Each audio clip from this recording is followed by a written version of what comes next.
Hotel check in कर सारा आम डिसाइड करूँ आम फर्स्ट डिनर करदेबू कहीं रेस्टोरेंटा 10:30 to 11 पर्यंत ही ओपन थिला तो आम पहुँचला बेलू अलरेडी 9टा हो जाता एंड सबू सेट वगैरह कला बेलू तो अलरेडी 9:30 10 हो जाता तो ये आम आज जाइलु डिनर करने ही रेस्टोरेंट को माने स्वस्ति पाम रिजॉर्टर जो निजर जो रेस्टोरेंटा से आम आसी जाइलु तो ये आम खाइबा वगैरह सब ऑर्डर दे देइथिलु एंड वेट करथिलु खाइबापी से ता भितर आज जाइला पाम्पड़ एंड जहाँ भी तांकर खाइबा थिला सबू A1 थिला बहुत ही टेस्टी एंड डिलीशियस थिला।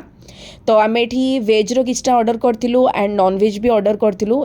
माने जोटा कि मोर फेवरेट एटलिस्ट प्रॉन कहीं मोर दिन में मूड ऑफ हो जाता प्रॉन खाई बिल्कुल ही भल लगी नाला मत तो मुझे आउ थे ये चिली प्रॉन ऑर्डर करी एंड बहुत ही बढ़िया टेस्ट थिला बहुत ही डिलीशियस थिला। तो ये आम डिनर वगैरह एंजॉय कलु समस्ते एंजॉय कलु बहुत ही टायर्ड हो जाइलु आपण मैंने फेस रू देखिकी जापे ऑब्वियसली सकाळू आसिकी राति पूरा दिनटा ट्रावेल रे गला बट मते रोड ट्रावेल करियारे बहुत ही बढ़िया लगे सो मते तो किसी फील हो नथिला बट आम जेहेतु समस्ते टिके टायर्ड थिलु तो आम डिनर वगैरह करदेलु एंड बहुत ही बढ़िया डिनर थिला। तो चलतु नेक्स्ट कौन हो मुझे आपको मिनी व्लॉग रे